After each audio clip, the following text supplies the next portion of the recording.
Hello friends, स्वागत है आपका हमारे यूट्यूब चैनल में। आज की वीडियो में हम पढ़ने वाले हैं प्रश्नावली 3.2 का क्वेश्चन नंबर 1। क्वेश्चन नंबर 1 है हमारा, निम्नलिखित युग्मों को प्रतिस्थापन विधि से हल कीजिए। यानी एक नई विधि है प्रतिस्थापन विधि, इससे हमें हल करना है। तो इसमें सबसे पहले इन समीकरणों को नाम देते हैं। समीकरण 1, समीकरण 2। सबसे पहले हमें समीकरण 2 से किसी एक चर का मान ज्ञात करना होता है, या तो x का या y का, किसी का भी ज्ञात कर लेंगे। तो हम x का मान ज्ञात कर लेंगे। x बराबर y का इधर पक्षांतरण कर देंगे तो ये प्लस हो जाएगा 4 + y। तो यहाँ से हमें एक और समीकरण प्राप्त हो गया x के रूप में, समीकरण 3। अब समीकरण 3 से x का मान है वो समीकरण 1 में रखना है। तो समीकरण 1 में x का मान रखने पर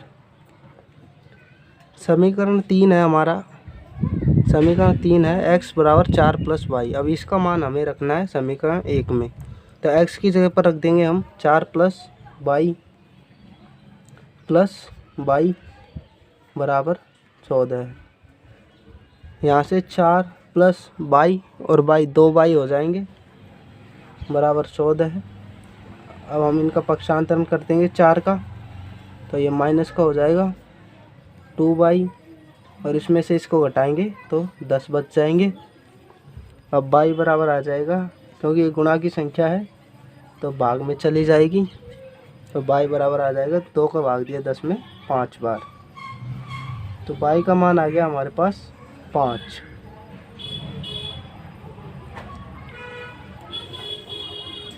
अब हम इस y का मान समीकरण 3 में रखने पर, अब ये y का मान जो आया है हमारे पास उसको समीकरण 3 में रख देंगे तो हमें x का मान प्राप्त हो जाएगा। तो रखते हैं x बराबर 4 + y। तो y की जगह हमें रखना है 5, तो x बराबर हो जाएगा 9। यानी कि हमारे पास x और y के मान ज्ञात हो चुके हैं। तो हमारा सवाल लगभग समाप्त हो चुका है। अब हमें नीचे एक लाइन लिखनी है, अतः जो समीकरण युग्म हमें दिया हुआ है, अतः समीकरण युग्म का हल x बराबर 9 और y बराबर 5 आंसर। यहीं से हमारा ये क्वेश्चन नंबर 1 का पहला सवाल समाप्त होता है। अब चलते हैं क्वेश्चन नंबर पहले के दूसरे सवाल की तरफ। दूसरा सवाल है हमारा s, ये s है, s - t बराबर 3। इसे हम समीकरण 1 लिख देंगे। और s/3, यह s है, s/3 + t/2 बराबर 6। यहाँ से समीकरण 2। अब हमें यहाँ से एक चर का मान ज्ञात करना है। तो हम s/3 इसका पक्षांतरण कर देंगे तो ये माइनस का हो जाएगा t/2। s/3 बराबर, इसका लैसे लेंगे तो 2 लैसे आ जाएगा। यहाँ से 1 लगा देंगे, 1 का भाग 2 में देंगे 2 बार, और 6 को 2 से गुणा करेंगे तो 12, माइनस 2 का भाग दिया 1 बार तो 1 t आ जाएगा। अब s बराबर, क्योंकि 3 बटे में है तो भाग की संख्या है जो गुणा में चली जाती है, तो 12 - t/2 और गुणा 3। यहाँ से हमें ये समीकरण नंबर 3 प्राप्त हो गया है, समीकरण 3। अब हमें इसका मान समीकरण 1 में रखना है। अब हमें समीकरण 3 का मान समीकरण 1 में रखना है, यानी समीकरण 3 से जो s का मान है वो समीकरण 1 में रखना है। तो समीकरण 1 में s का मान रखने पर, s का मान रखते हैं तो 12 - t/2 गुणा 3 माइनस टी बराबर 3। अब यहाँ से 3 से गुणा कर देंगे इसको, तो 36 माइनस 3t बटे 2 माइनस टी बराबर 3। अब हम इन दोनों का लैसे ले लेंगे, यहाँ साइड में कर लेते हैं। इन दोनों का लैसे लेंगे एक, तो इनका लैसे आएगा 2, तो 2 का भाग दिया 2 में एक बार, तो ये ऐसे कैसे आ जाएगा 36 माइनस 3t माइनस 1 का भाग 2 में देंगे तो 2 बार, तो 2t बराबर है 3।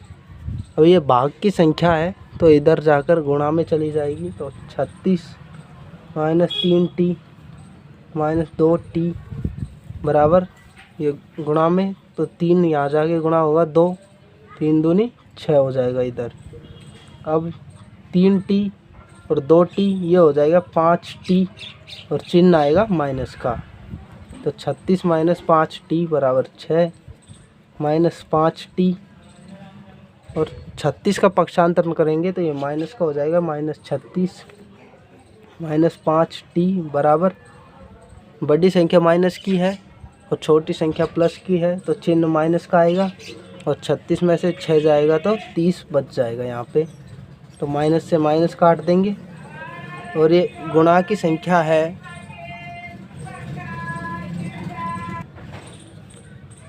और ये जो गुणा की संख्या है 5 वो बटे में चली जाएगी, तो 30 बटे 5, 5 से काटा 30 को 6 बार, यानी t का मान जो आ गया हमारे पास वो आ गया 6। अब हमें t का मान समीकरण 3 में रखना है, तो t का मान समीकरण 3 में रखने पर, तो t का मान रखेंगे s बराबर 12 माइनस 6 बटे 2 गुणा 3। यहाँ से आ जाएगा 12 में से 6 घट जाएंगे तो 6 बटे 2 गुणा 3, तो s बराबर आ जाएगा 2 का भाग दिया 3 बार और 3 तिये 9, तो s का हमारा मान आ गया क्या 9। आपको ये नीचे लिखना है क्रम बाई, यहाँ पर जगह नहीं होने की वजह से मैंने इधर लिख दिया है, तो ये बराबर s बटे 9 आ जाएगा। अब हमें नीचे लिखना है अतः समीकरण युग्म का हल वो होगा x बराबर, x नहीं है यहाँ पर s और t है, तो s बराबर तो 9 और t बराबर 6, यही है हमारा आंसर। अब चलते हैं क्वेश्चन नंबर 3 की तरफ। सवाल नंबर 3 है हमारा 3x माइनस वाई बराबर 3, इसे समीकरण 1 नाम दे देते हैं, और 9x माइनस 3y बराबर 9, इसे समीकरण 2 नाम दे देते हैं। अब हमें मान ज्ञात करना है, तो इसका पक्षांतरण कर देंगे, 9x बराबर 9 माइनस 3y। अब 9 गुणा में है तो ये बटे में चल जाएगा, 9 माइनस 3y बटे में 9, ये हमारा हो गया समीकरण 3। अब हमें समीकरण 3 का मान है वो समीकरण 1 में रखना है, तो समीकरण 1 में x का मान रखने पर, x का मान रखेंगे तो 3 9 माइनस 3y बटे में 9 माइनस y बराबर 3। अब इसे 3 से काट देंगे 3 बार, तो यहाँ आ जाएगा 9 माइनस 3y बटे में 3 माइनस y बराबर 3। यहाँ पर 1 लगा देते हैं तो कोई फ़र्क नहीं पड़ेगा। अब हम इन दोनों का लैसे ले लेते हैं, इनका लैसे आएगा 3, तो 3 एकम 3, 9 माइनस 3y माइनस 1 का भाग 3 में देंगे 3 बार, तो 3 इंटू y करेंगे तो 3y बराबर 3। अब ये बट्टे की संख्या है तो ये गुणा में चली जाएगी। 9 माइनस 3y और -3y -6y हो जाएंगे और इधर 3 तिये 9 हो जाएंगे। अब यहाँ से -6y बराबर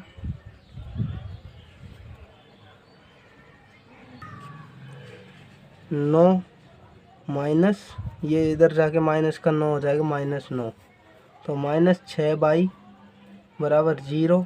यहाँ से -6 को बटे में ले जाएंगे तो इधर लिखते हैं, दिखाई नहीं दे रहा है।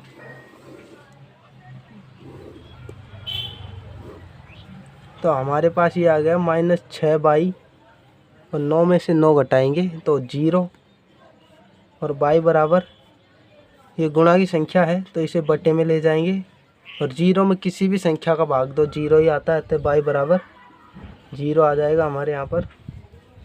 अब हमें y का मान है वो समीकरण 3 में रखना है, तो y का मान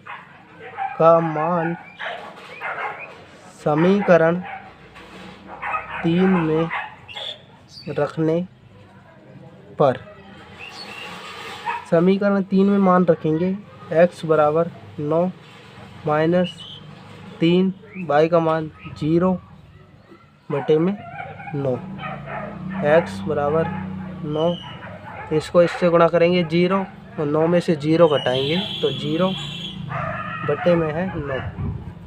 x बराबर 9 का भाग दिया 9 में एक बार, x बराबर 1 आ गया। अब हम नीचे लिखेंगे आता है समीकरण युग्म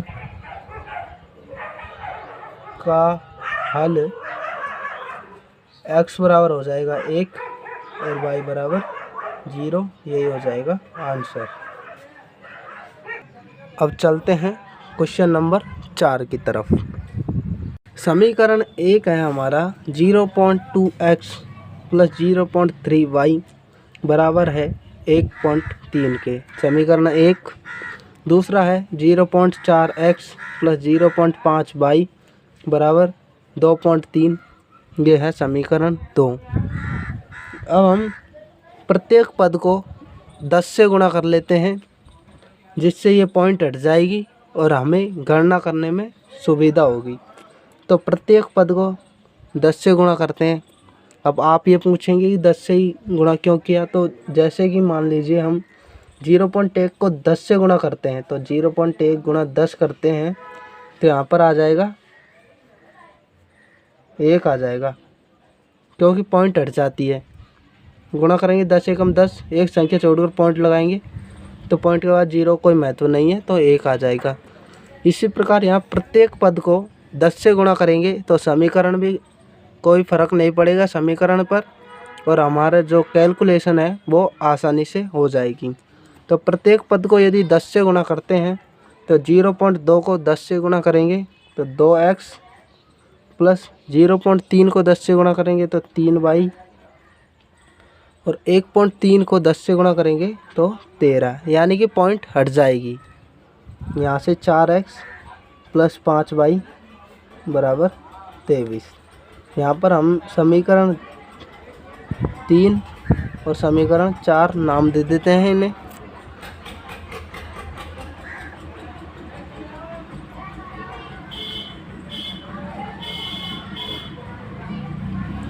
अब हमें इस समीकरण से x का मान ज्ञात करना है, तो 4x इसका पक्षांतरण कर देंगे 23 माइनस 5y, और क्योंकि 4 गुणा में है तो इधर जाके भाग में चला जाएगा, 23 माइनस 5y बटे 4, ये हो जाएगा हमारा समीकरण नंबर 5, समीकरण 5।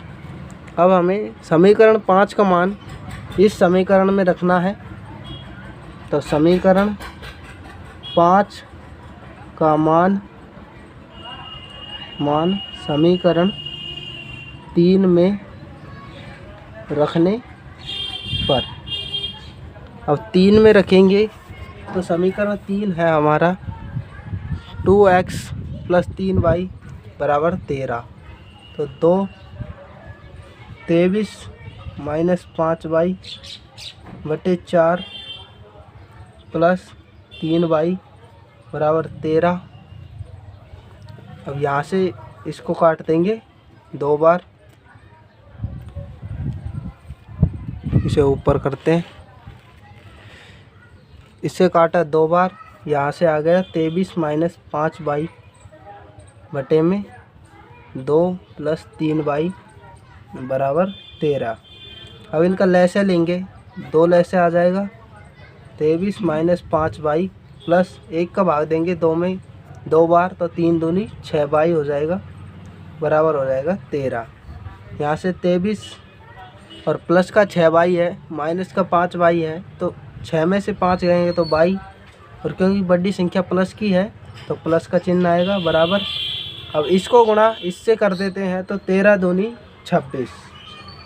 अब इसका पक्षांतरण करेंगे तो y बराबर 26 माइनस 23, यहाँ से y बराबर आ गया 3। अब हमें y का मान समीकरण 5 में रखना है। तो यहाँ से देख सकते हैं आप, थोड़ा ऊपर लेते हैं, यहाँ बगल में कर लेते हैं। y का मान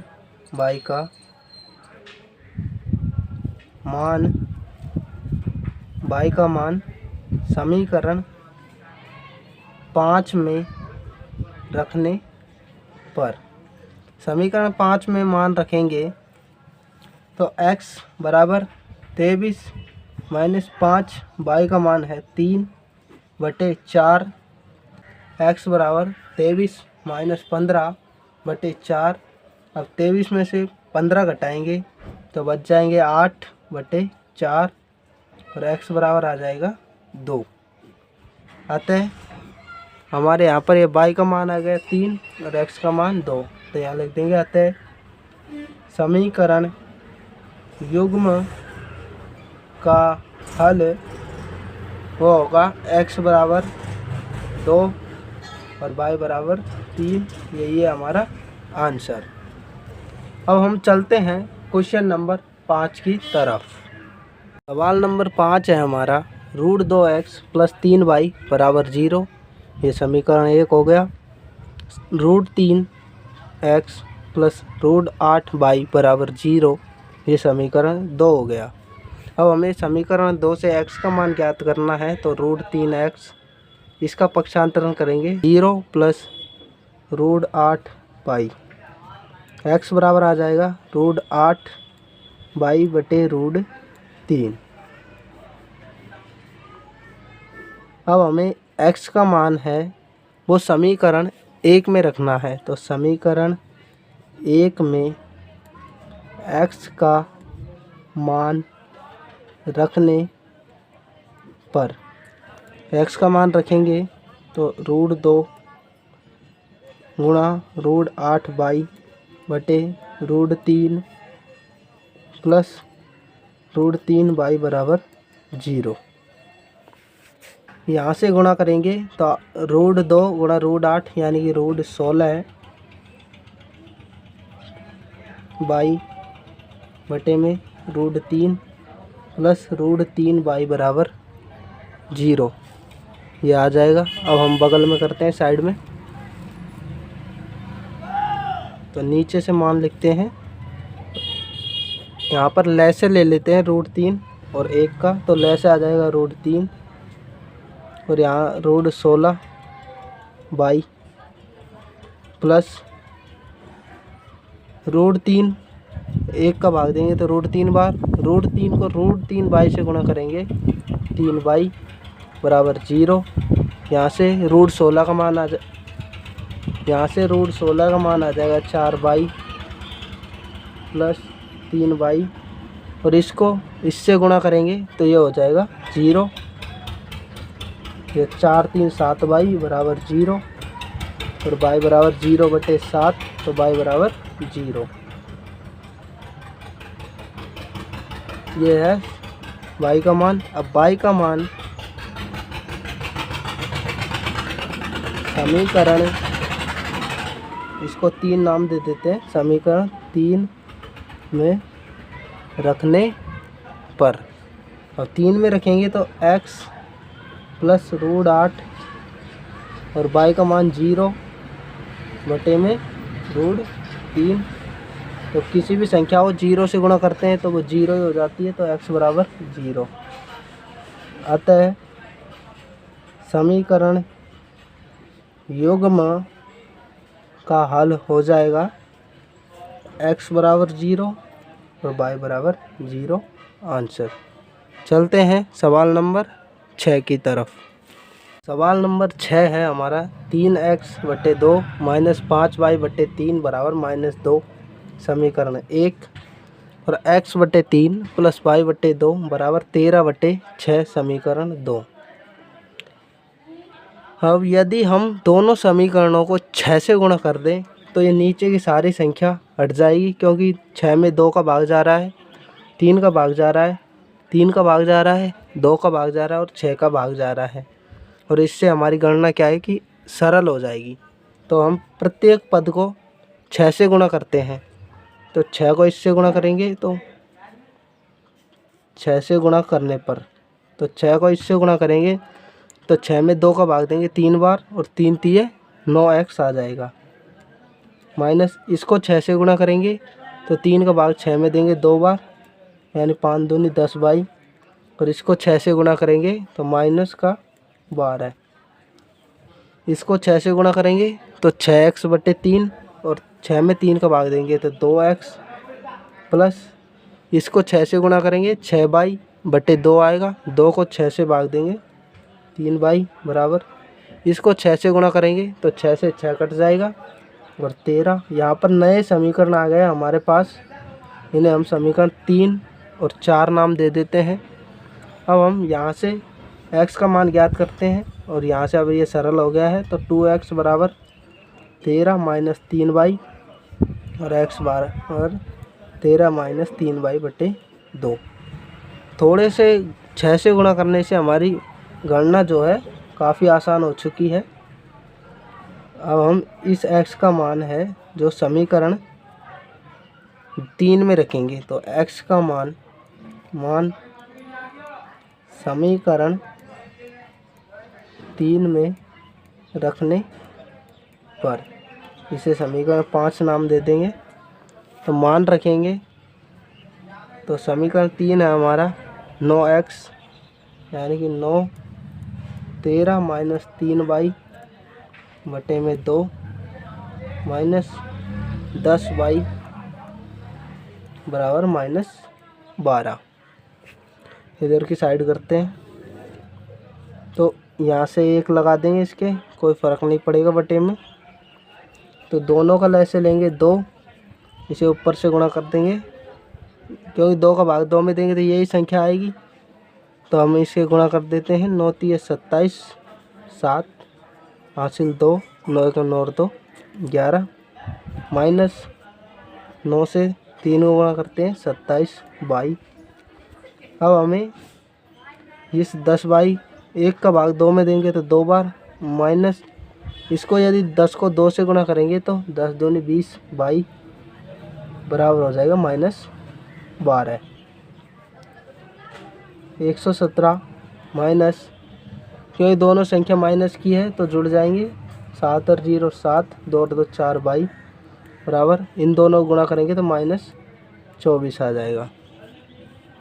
अब -47y बराबर -24, और ये संख्या प्लस की है तो इधर जाकर माइनस हो जाएगी 117।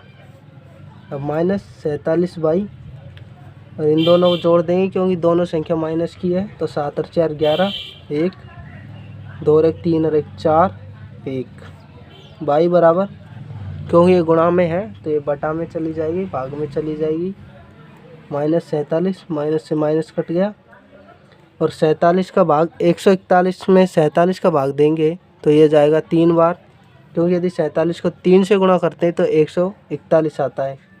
देख लेते हैं गुणा करके, यहाँ बगल में 7 21 1 2 4 3 12 2 14, यानी कि हमारा भाग जाएगा 3 बार। तो y बराबर 3। अब y का मान समीकरण 5 में रखते हैं। तो y का मान समीकरण 5 में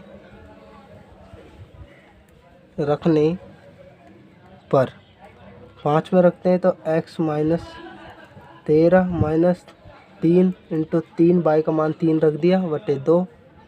यहाँ से आ गया 13 माइनस 3 3 9 बटे 2 और ये x बराबर आ जाएगा 13 में 9 गया 4 बटे 2 और 2 से काटा 2 बार, यानी x का मान आया हमारे पास 2। अब नीचे हमें लिखना है वही, अतः समीकरण युग्म का हल x बराबर 2 y बराबर 3 आंसर। इस प्रकार प्रश्नावली 3.2 का क्वेश्चन नंबर 1 समाप्त होता है और अगले वीडियो में क्वेश्चन नंबर 2 पढ़ेंगे और पिछली वीडियो के लिए डिस्क्रिप्शन चेक करें। Thanks for watching.